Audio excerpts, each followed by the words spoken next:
了哈。愿神透过这首诗歌，让我们在新的一年得到大大的祝福啊！我们要一起分享主的话语。我们先来做祷告。现在父神，感谢你，因为你大大的恩典赐给我们迎接新的一年。主啊，新的一年前面的道路，我们没有办法判断是平稳或是挑战，但是我们确信有主的同在，我们就会得着满满的恩典跟力量，克服困难，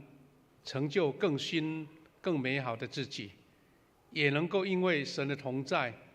神让我们赢得更多美好从神来的祝福。愿神透过你的话语，让我们得着满满的学习跟启示。我们这样感恩祷告，奉耶稣的名祈求，阿们。我们今天是2025年第一主日了哈，我们就给隔壁祝一下，说新年恭喜，大大恩典，好不好？好，谢谢。啊，我们迎接新年哈，很棒哈，很快啊，我们记得好像去年才刚刚过，现在又新的一年来了哈，新的一年又来了。那早上第一堂礼拜呢，我们节目很长，我们今天第二堂受影响11点才开始哈，因为我们有四种差派，一个是长老的差派，一个是执事的差派，一个是我们的侍奉团队的首长跟小组长啊，再来就是我们的中保代祷哈，真的是节目哈也不能省了，时间再省也省不完啊，所以稍微后面有一点拖延哈，但是感谢主我们新的一个团队又就任了哈其中还有我们的满族长老他侍奉进城退休满族长还在这边，我们给他鼓励一下好不好？来，满族长老，什么叫进城呢？台湾的长老教会我们有一个法规就是长老跟执事，他满70岁又讲出他的秘密啦。满70岁就不能再选了，再年轻再活泼，一定要交棒。那也好也不好，有的教会找不到人接棒，那很麻烦。但是我们教会还好，感谢主有老干有薪资啦那另外长老执事，比如说你是69岁选上长老执事，那你可以做到73岁。但是牧师不行，牧师就是你到哪一天生日到了，你就要办理退休了所以牧师可能退休的时间会比长老执事更快，因为我们就是在你年度到了就是那一年的时间到了就要退休。不过其实退休好像有很多的心中的感受啦有很多感想，但是其实那是时代变化，一定要有新的人来承接，那新的领袖才能够继续那今天我们借由这个就任式，我们新的一年牧师要用这个主题叫做领袖榜样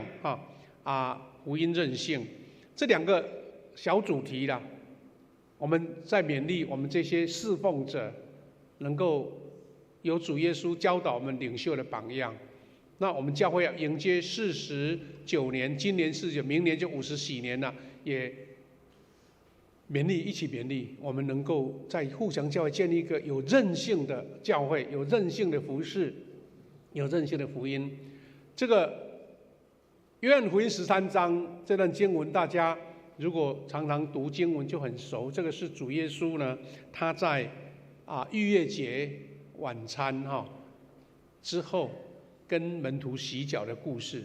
我们也知道说，这个故事之后，耶稣就到客西马尼园祷告了，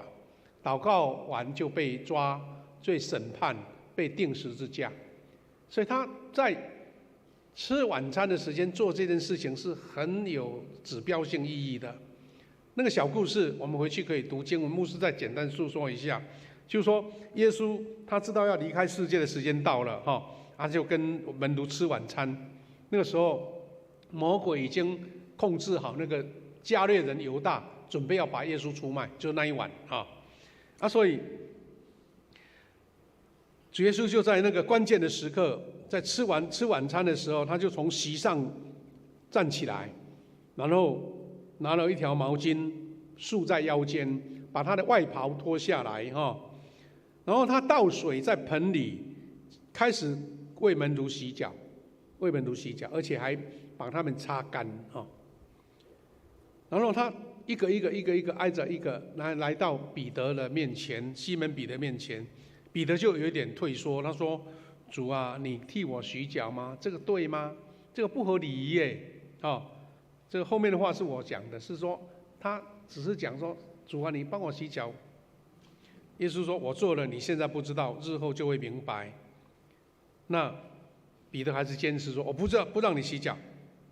耶稣说：“如果我不洗你的脚，你就跟我无关。”哇，那个问题就大了。洗个脚是一个动作而已，但是跟耶稣无关，那就大条了。所以彼得马上改口说：“主啊，这样的话，不止我的脚，我的手跟头都洗吧。”彼得就是一个很率性的人马上有感觉就讲出来。那耶稣还回了一句说：“洗过澡的人全身都干净了，只需要洗脚。你们是干净的，但不是每一个人都干净。”这句话又留下一个思考：我们人的身体洗澡清洁那是简单的事，但是为什么有人会不干净呢？这个是耶稣在离开门徒之前所讲的很重要的一个教导。那我们要从这个教导开始，我们要来看说耶稣用这个榜样来给我们什么样的学习啦？在这段经文里面主耶稣所宣告的榜样。那耶稣跟他门徒吃晚餐为这个示范服事的榜样，这是我们今天第一个要学习的。弟兄姐妹，我们知道洗脚是犹太人的待宾之礼啦，就是对待来宾，他们有这样的做法。但是这个带来宾，但是是仆人的工作，是下骹手人在做的，不是主人做的。但是为什么主耶稣用这个行动来示范教导门徒仆人的服事？这个等于是建立了一个教会服事的一个关键教导。牧师小时候我们乡下嘛，那个时候物质很缺乏。我记得小孩子也不怕痛都赤脚在玩根本没有鞋子只有拖鞋。拖鞋是晚上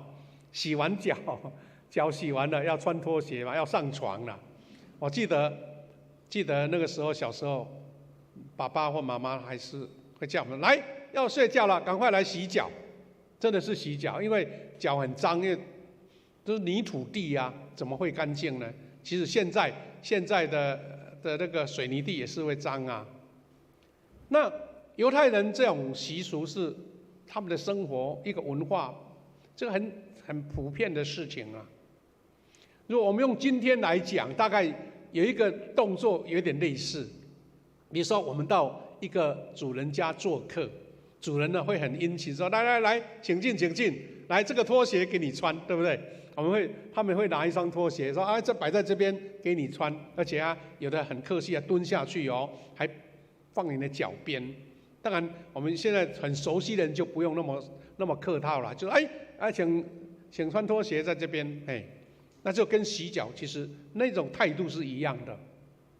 那犹太人为什么要洗脚呢？而且是仆人的工作，我们也很了解。这个早期他们那一个时代，犹太人都是穿那个等于是镂空的脚的拖鞋啦，类似拖鞋。有的可能是穿皮的，有的是草鞋。草鞋就是泥土都会都会沾到脚嘛，一定是。而且何况那个犹太地区呢，他们那边都是旷野，所以大家穿那个脚脏是很自然的事。所以当到一个人的家里面，其实也是为了尊重，不要把泥土带进去。所以在他们的户外都有一缸一缸的水让客人来洗。比较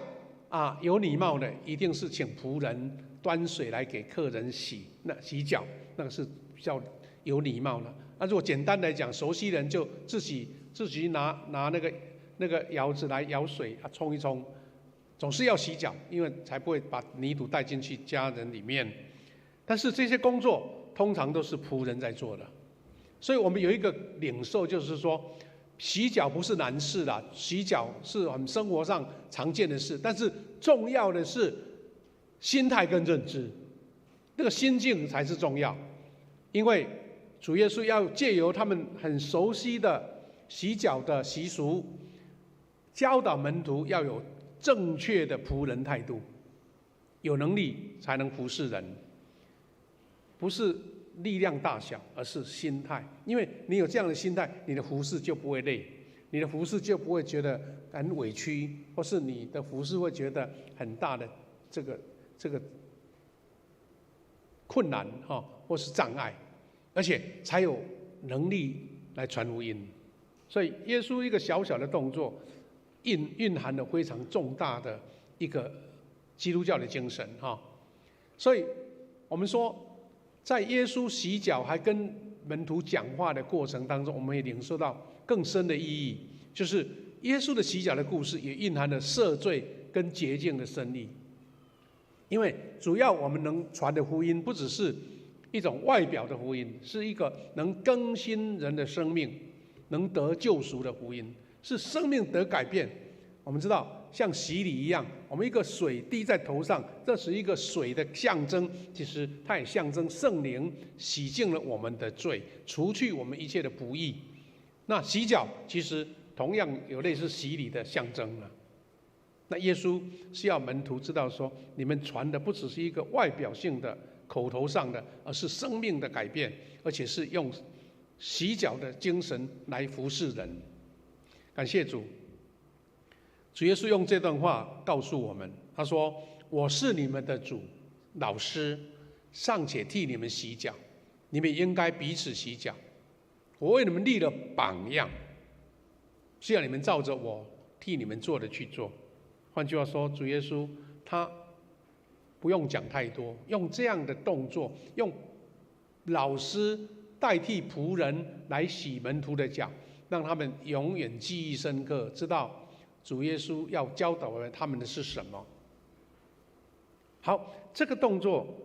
牧师想到我们富强教会要迎接50禧年，我们教会有很多服侍者的服侍同工，有的是有名单上的，有的是没有记在名单，但是都在团队服侍里面。我们教会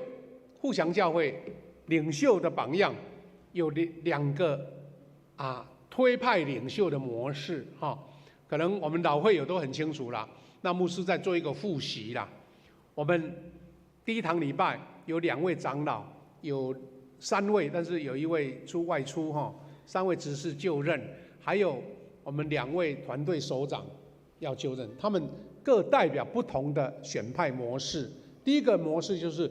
民主的选举，民主选举，因为我们的长职、我们的团契首长，他们是有任期的，要选之前就已经公告好了，而且要有过半数，而且是教会有什么资格，比如说你一直在教会做礼拜的，不是偶尔出现的，你是教会的会员，这些都有规矩。那由会友共同认定来推举。所以我们今天有2位长老、3位执事这样子，这个叫做民主选举，也是长老教会的很行之有年的制度啦。但是我们教会有一个更有弹性，而且更有包容性的，就是第2种，叫征召跟选派。什么征召选派呢？就是我们教会的区长、小组长、事奉团队首长，因为他们是一个属灵的领袖，他们是要照顾、关怀、培育、牧养我们的羊群。那用选的就有一点不一样，是真的是有属灵的灵命的代表性，所以是由小会征选合适有属灵恩赐的主责同工来做差派。我们的事奉团队首长、我们的小组长、我们的区长，就是属于这一个类型。那个也是我们长老教会，特别是富强教会，我们在40几年的历程当中，找到一个最能够包含教会领袖的选出这个好的方法，选举的一种，还有包括征召的差派的一种。那感谢主，我们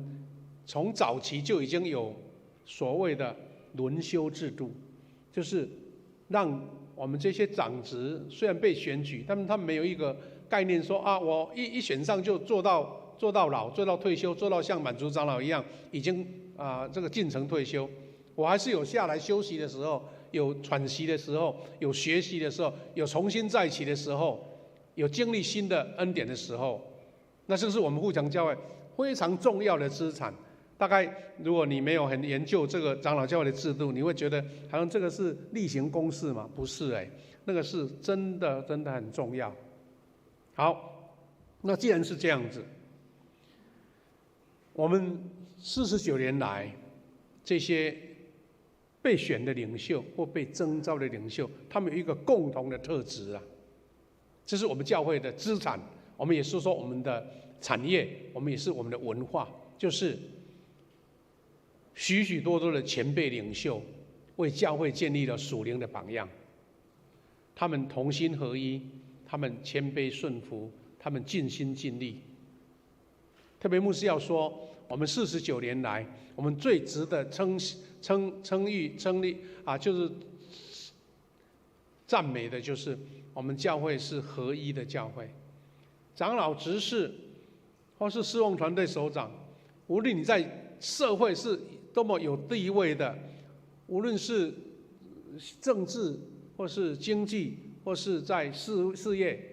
你有很多的成就，一进到主的圣殿，你就是一个弟兄，你就是一个姐妹。我就是用主耶稣服侍人、洗脚的态度来服侍你，因为富强教会没有像私人的公司有很大的那个盈利，所以呢，我用奖金，我用年终来鼓励你做好多的事，你配得你就得很多。前天还报告说，我们中部有一个农会，竟然可以得12个月的年终。我说那么厉害，因为他们的总干事很会做生意。那教会不是用这个方式，没有所谓的利益来要求侍奉者，也不是像军队或是像政府，因为有公务员的职责，或是军队有长官的权柄，命令你做这个做那个。那我们的教会其实就是一群愿意委身在主耶稣的呼召，用感恩的心来服侍，尽心尽力。我们有一句台语啊，我们常常听牧师讲，他说：“出头卡搁出点啊嘎”，有没有听过？出头卡搁出点啊嘎，就是我们基督徒的精神。付出了，奉献金钱，奉献体力。其实我们知道，我们在座的弟兄姐妹，如果你的专业，你在外面的职场，你1个小时，你的价值是多少？其实都算得出来。有人那个他的工作质量1个小时就是很大的一个费用，但是来到教会里面就是完全舍弃一切，就像主耶稣讲的。那特别我们要用一个例子了我们的财务部的长职同工，在部长我们志强长老领导之下，他们每一次在教会，比如说第1堂礼拜做完礼拜，他们就到5楼的财务室，就一个一个的把我们的奉献，特别奉献袋拿出来，数算里面奉献多少，还像你写的一不一样，还要登录下去，然后1个月要整体把所有会有的奉献，还有支出，还有凭单，还有收据，还有传票，一个一个登录清楚，把电脑输入，然后把它列出一张报表，1个月一次。所以通常我们礼拜结束，等一下你们都到餐厅吃午餐了，他们还在那边做，特别是大会，特别是像今天第1主日，很多人约定奉献，他们就要忙到2、3点，有甚至忙到没空吃饭，因为他们觉得乐在其中，他们觉得乐在服侍。牧师曾经有好几次提起说，以我们教会的经费的规模，我们已经要今年突破2000万了，请一位专业的会计来帮我们管理，其实也是很正常，但是他们都没有很说啊，我们不用做了，就交给他们做，他们就自己来。那是一个例子，我们看到每一次做礼拜，敬拜团队、我们的圣歌队、我们的音响、我们的乐团、我们的外面的服饰，那是要多很精密的联系、训练、安排，然后让我们一个非常荣耀主的敬拜。那是一个非常重要的一个互动，或是一个严谨的训练。那这是我们富强教会，我觉得是最棒的，因为49人，我们大概经了3、4代了。如果以牧师的任期来讲，已经有四代的牧师了，那长子大概4、5代了，每一代都是成为美好的属灵的模范。他们因为做了榜样，我刚刚讲，不是靠金钱盈利，或是靠那个职场的权位，是因为有一群人，他们建立了榜样，所以我们也愿意学习他，跟随他，跟他一起服侍。另外一个，我们在迎接50禧年，我们的教会怎么样平安度过迎接，而且有更强的这个丰盛，我们就是要建立一个福音的韧性。我们也面临50禧年，就是一个所谓的兴盛的关键拐点。很多弟兄姐妹可能听到牧师讲这个，为什么叫韧性？什么叫拐点？其实牧师对他的理解不是像我们的企业家或是我们的政府单位了解那么清楚。我是故意用这2个字，要来凸显我们富强教会在这个关键时刻的重要。怎么说呢？我们50禧年这个关键的拐点是什么？我们常听到，最近台湾在政府单位啦，或是一些领袖啦，他们在讲说国家跟政府的韧性建造，有民主的韧性。各位最近这几个月一定很清楚啊，今年大概台湾的国会是纷纷扰扰，哇，立法委员竟然有很多的运筹帷幄，怎么样来攻防？那个民主是要有一个制度去建立的哦，不然有人把它破坏了，很快就倒了。所以民主的制度要韧性，我们的经济要韧性有时候经济风暴一来，有的国家就倒了嘞。我们看到之前我们看到冰岛，我们看到这个希腊，还有之前的斯里兰卡，他们政府竟然是倒了。我说一个政府怎么会倒？就外债太多了，没办法偿还啊，没有钱花薪资给这一群那个公务员那就倒了啊。我们还听到电网的韧性。什么叫电网呢？我们最常听到的就是电网，因为我们台湾因为工业的发达，特别是现在进入到一个电子产业，我们的台积电这些高阶的产业用电量是增加的不得了，所以我们台湾如果之前常发生一个电塔倒了，有的是台风，有的是土崩了，一个电塔倒，几乎整个半个台湾都停电了。之前还发生过一次，不过是局部的。我记得921大地震前台湾发生一个很重大的这个停电，因为在一个高压电塔在山上一个高压电塔倒下来了，竟然产生连锁反应，一大片的。我记得那个时候热到不得了还跑到外面去，也没有电嘛，所以用听那个收音机听看到底是个什么事啊，因为电视不能看所以政府很重视说这个电网很重要所以昨天刚好牧师看到一个报道，他说我们台北市有一个地方整个地下室都挖空了，地下室挖空一个很漂亮的大楼的地底下竟然挖深了7楼7楼深是为了把所有的变电所都潜入地下，而且里面的设计很新，就是他们要控制，比如说台北哪一个区发生状况了，风灾或是被车子撞了，或是发生危险的时候，这个地区的电不会影响别的地方跳电，这个叫电网的韧性，还有包括城市的韧性。我们知道高雄这一次不是有3坨台风吗？我们台南静悄悄没事，高雄厉害的不得了，很多树都倒掉。但是他们经过好几次的历练之后，他们竟然没几天就把它恢复掉。大家都很称赞说，哇，你们高雄很厉害呢，水也退了，很多树木都清洁了。但是牧师记得，牧师在神学生的时代，大概已经是40几年前了。高雄曾经发生一个更严重的台风，叫做塞诺玛台风，还记得那一次整个高雄港那些吊货柜的那些吊车都倒下来，大概1个月还没弄好，因为那时候政府还没有办法发现说这个城市怎么马上恢复。所以韧性的意思是你遇到挑战、遇到伤害，你有马上撑起来。这个跟个人也差不多，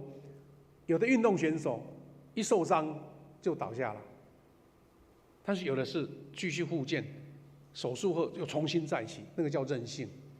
一个城市有韧性，一个个人也有韧性，一个家庭、一个事业都有韧性。我们的教会更需要韧性，因为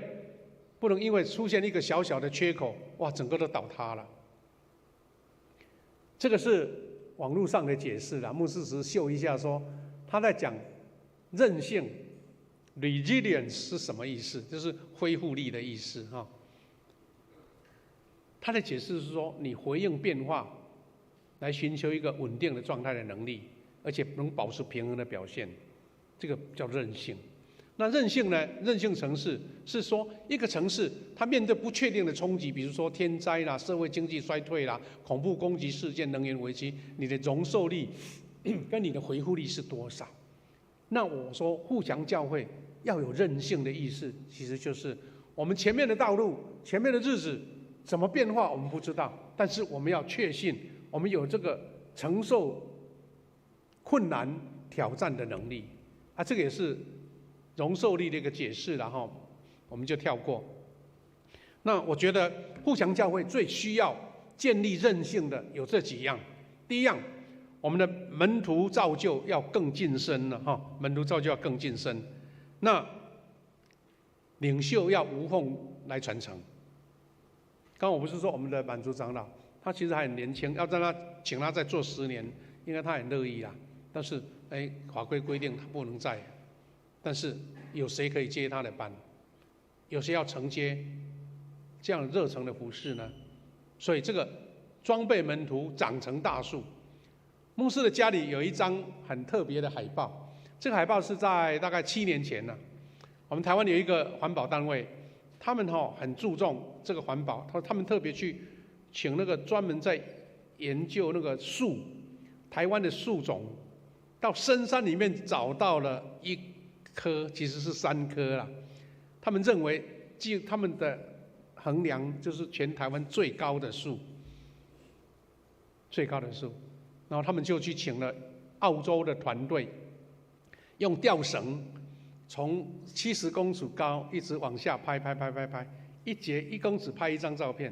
那就叫等身照片。我不知道对摄影有研究的弟兄姐妹，你知道？如果你站在下面拍上去，是不是下面很粗，上面很短，对不对？不叫做等身啊。但是这张照片它是拍等身的，而且他当时就是呼吁说，你如果奉献500块，我就送你1张海报。所以牧师就得到了这一张海报。看起来就是一棵树的海报嘛，但是真的它有故事的因为那个卢凯族他把它称呼叫做撞到月亮的树。因为高到就它跟月亮就在一起了这是我们台湾特有种叫台湾山，这一棵树70公尺。那这个团队在7年前去拍的时候呢，他们就站在树下拍，你看在树下那么粗是在七兰山的这个台湾松三姐妹。那我说这个图表，我牧师在想说有什么办法把它呈现出来啦？我准备说请我们的书法老师啊写8个字，就是刚刚我写的那个培育门徒长成大树，然后把它贴上去，然后把它绣出来，在这个图上啊，这个图上面，让我们看到说，我们教会的门徒训练就要像这样子，这棵树定根在台湾的土地，不到几百年啊，甚至1000年也可能，但是它是屹立不摇。你知道，很多人在研究台湾的大树能够成长是很不简单的。第一个有地震，第二个有土石流，第三个有台风。你任何一个因素一来，那个树要留下来就不简单。所以台湾有很多所谓的神木现在我们把它讲成巨木，那个就是很特别的条件。比如说那边台风吹到那边不会很剧烈的影响，那个土石流在那个泥土上不会把它冲刷掉，那么这棵树才能成长1000年、2000年。那我期待这棵树也成为我们富强教会一个门徒培训的一个标杆、一个目标，培育门徒长成大树，这是我们韧性的一个象征那第二个，我们前几天牧师po了一篇文章，因为我看到一个老牧师已经80几岁了，他竟然把长老教会的病态、病象都写出来，就po给我们的同工看，很多同工有很好的回应了。那牧师没有空，也许有空可以把这个文章po在周报给大家分享。他指出我们我们长老教会有6项很需要克服的，而且已经是刻不容缓的。第一个，他说长老教会近10年来很严重的老化跟断层。第二个，要重视老化跟断层可怕的现象他有很多解说了第三个，他说长子有断层，看见未来台湾教会的隐忧。第四个，断层中最大的可怕的现象就是教会留不下青年，因为我们教会的运作就是行礼如仪，老派的想法做法。但是年轻人他们现在是在什么地方呢？他们在网络上上课，他们在网络上学习，他们是用这样的通讯，他们是很短暂的玩乐，马上又跳到另一个，他们的变新的方式很快，快到你来不及追。然后教会觉得还是温当当，按照这样子做，年轻人说我适应不了，不习惯。那到底是我们要请青年人来适应我们呢，还是我们要调整一下，让青年人很喜欢？就好像你平常在卖东西卖得很好，突然间大家不想来了，不想买了，你会说：哎呀，这个你们现在人怎么那么不识货呢？我东西是好吃又好玩呢，你怎么不来买？你知道说对不起，我没有兴趣。是你要改变让人家来买，还是说你骂你没有兴趣？这个是这个汤孟中牧师所讲的，青年人留不下来。特别我们这个现代的社会变化太快，很多年轻人其实不只是教会了，现在年轻人他们在社会上很多迷失。你知道现在台湾吸毒人口是多到让你不敢想象，那个对工作职业没有兴趣的人很多。那这个是我们整个普遍社会的病态，我们怎么样去观察到？第五个，教会陷入冷漠，没有热情，没有爱。大家来这边只是一个礼拜的形式，行礼如仪，但大家没有这个爱的出口，没有像我们一直在推广的说要口甜、脸甜、心甜，对人有兴趣。我们常听到一句话说：哎呀，做人好难啊！真的，人跟人相处没有容易的啦。你要让人家受欢迎，你要先欢迎人家，对不对？那个就是生命最大的这个调整。那第六个是，他说我们要赶快刻不容缓来挽救老化跟断层，这是我们所谓一个领袖的榜样。第二个，我们富强教会在迎接50禧年，让传福音的动力更深入、更强化。上一次我们不是在幸福小组，我们在洗礼的时候，牧师有一个感动说，我们现在团队传福音的模式已经建立了。我们有幸福小组，我们有小组的同工，我们有这个福音茶会参会。但是我们是更进一步希望说，每一个门徒的培育是每一个人都有传福音的能力，即使单独一个你都有办法跟你的朋友传福音，那才是更激动的。因为你要找一群人很重要，效果会好，没错。但是你个人突然间一个好朋友来找你，他心中有很多愁苦，你说我来介绍牧师跟你讲好不好？我来介绍我们的小组长跟你讲好不好？现场当地你就能够把福音传扬，或是把圣经的话勉励他，那这样才是最激动、最实际的。那就是我们互强教会这个福音韧性，装备每一个互强人传福音的热情，而且我们能够深入社区成为见证。我们今年在圣诞节的时候特别有着重到这一点，我们用办市集，让社区的朋友来认识我们。我们到那个奇美医院，我们的基甸牧区去传福音。我们到我们的社区活动中心来办理这些活动，其实就是为了跟这个社区更接触，跟他们更亲近，让他们不会觉得说你们互相在那边是你家的事，跟我无关，而是我们需要能够把这个福音的韧性延伸到整个社区。还有包括我们看到子兰执事他们一个48很用心的在学校附近建立一个福音据点，邀请很多小朋友来到那边接受课业辅导，或是给他们鼓励传福音。那弟兄姐妹，我们知道每一个人都希望平安无事了，但是我们都心态知道，我要有克服苦难、困难的能力，挑战我能够迎接它，能够化解它，能够改善它，能够改变。所以我们常常听到说，一个成功的人士不是他平安无事，也是因为他有那个毅力跟能力去克服遇到的困难。我们互强教会也是这样，要建立一个突破困难的勇气。困难来了，我们要迎接它，去挑战它，那从神得到力量。所以改革跟更新要迎接时代的挑战。我们迎接50几年了，什么应该改革，什么应该挑战，我们有时候自己看不出来，觉得很好不错但是其实人家说，哎呀，你这边不对这边不好。我就看到一个最新的故事，阿根廷的新总统他刚就任1年，大概就像我们台湾的总统赖清德，他是在年初就任的嘛。这位新总统叫米莱，他是去年底应该是前年底就是2023年的年底12月就任的。他在这个阿根廷这个国家已经是经济低迷到一个很严重，几乎病入膏肓的情况，他出来竞选，因为他是一个经济学的教授。他用他的很特殊的形象，改革的形象，他在选举的时候拿出一支人家在锯树那个大电锯拿高高的，就说我是一个砍掉重练的总统，竟然被他选上了。但是他的所属的政党在阿根廷其实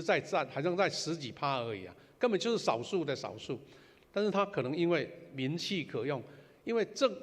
全部的人民知道说这个国家再这样搞下去根本就要崩溃了，所以他就放任这位新总统去改革他就用这种方式打掉重练旧经济。你知道吗？才1年很多数据出来了，但很多人还在怀疑说你这可能是一时的现象嘛新人新政嘛，能不能持续？但是至少他已经做了很大的改变了。这就是他们的新总统一头乱发看起来不像总统你看那个很像那个嬉皮一样。他拿这支锯子说要把阿根廷的经济砍掉重练。当然很多的内容我们没有空讲，但是他这个成果有这些。他说1年不到，他们的通膨是211%，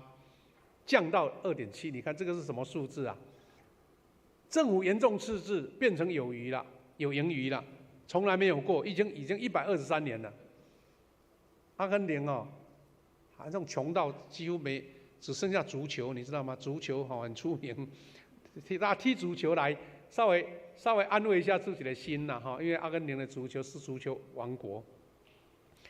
然后竟然有盈余因为他们曾经经历到原来是在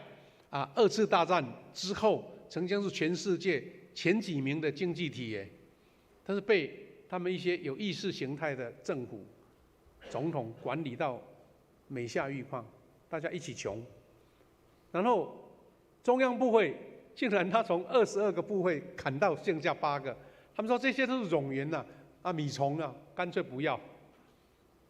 他们减少200亿的支出，5万公务员被fire掉。他把国营的石油、铁路、航空、电力、自来水41家公司全部私有化，也就不让那些假硬崩的就对了。哇，这种改革在一般国家是不得了的，他竟然他突破了，而且目前还在继续当中好，另外一个韧性是什么？是要突破现有的，不要以为已经好了，就是定的规则、目标跟记录，是为了让你来突破的。互强教会有很多规矩、很多条例、很多办法，但是我们就是要去看见突破的方式。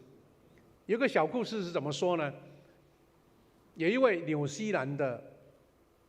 竞速选手，他已经60几岁了。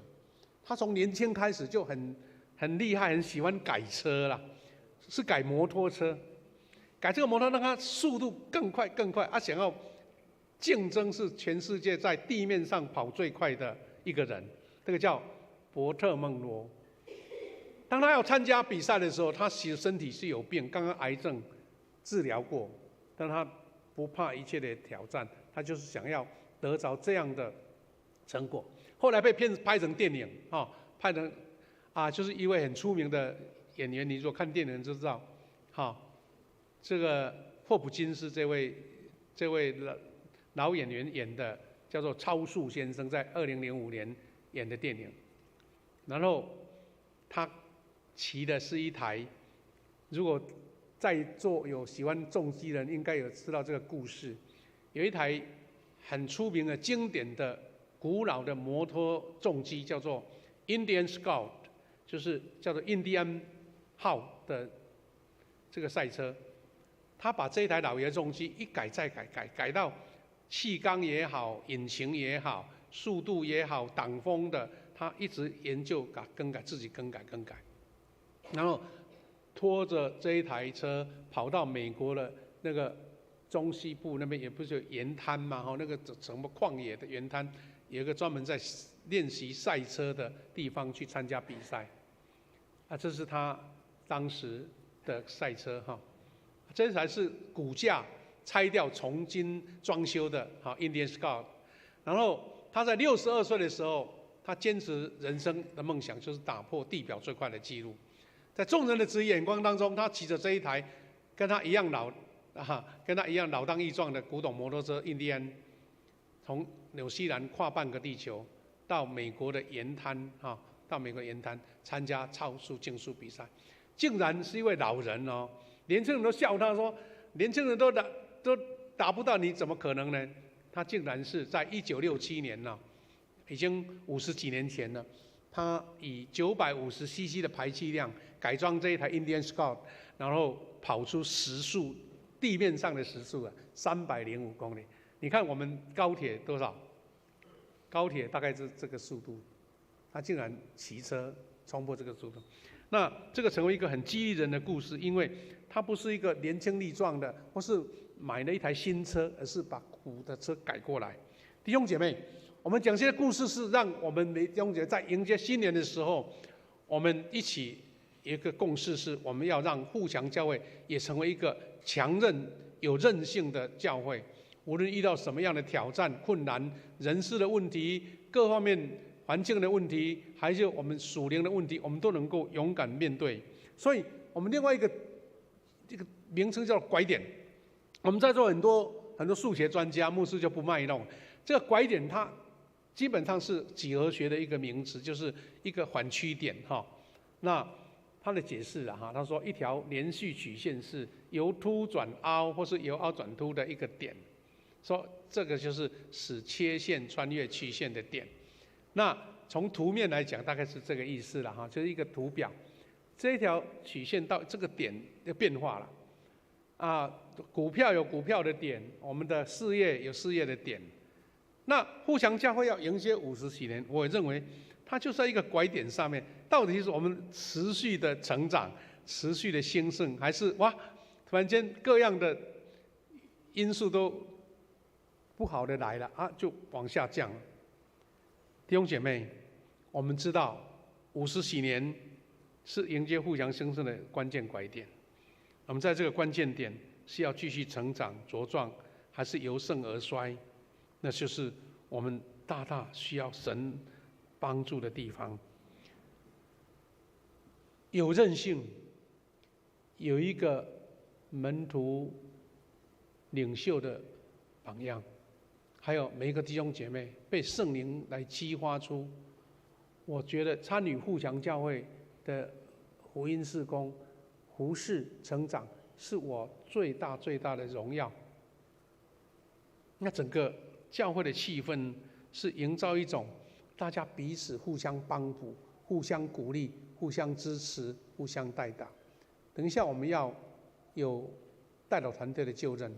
也是一种大家在平常在暗中，大家就是在持守、在守望祷告这样能力。期待我们是用这样的心情来迎接49年，7749，在圣经里面讲是一个安息年，是一个预备了，要迎接50这个荣耀的年。我们期待我们今年就是一个装备、准备、成长，然后突破。愿神让我们透过我们保罗给我们的鼓励，我们要一起来学习。保罗这样鼓励我们说：所以，亲爱的弟兄姐妹们，你们要站稳，不可动摇，要不辞劳苦为主工作，因为你们知道，为主工作绝不是突然的。保罗就知道哥林多教会在那一个时机点，很多的挑战，很多的搅扰，很多的困难，但是他说站稳不可动摇，要不辞劳苦。你看看这些事情有轻省吗？有容易吗？其实都不是，是因为他们站稳，他们不辞劳苦，而且他们知道我们做的是要得神所赐那个荣耀的奖赏，不是世上的年终奖金，也不是世上的奖牌，而是神从天上降下来这个不突然的为主服事，不会突然，这是神给我们最高的价值。愿神赐福我们，我们一起祷告，然后要请我们的代祷团队预备要来做差派，我们一起来祷告。谢天父上帝，感谢你，让我们富强教会因有神的恩典，我们一起追求富强的每一个时代的领袖，都成为一个为主服事、为众人洗脚仆人的态度的榜样。我们也祷告我们的富强教会，因为有神特别的恩待，让我们每一位弟兄姐妹愿意接受门徒的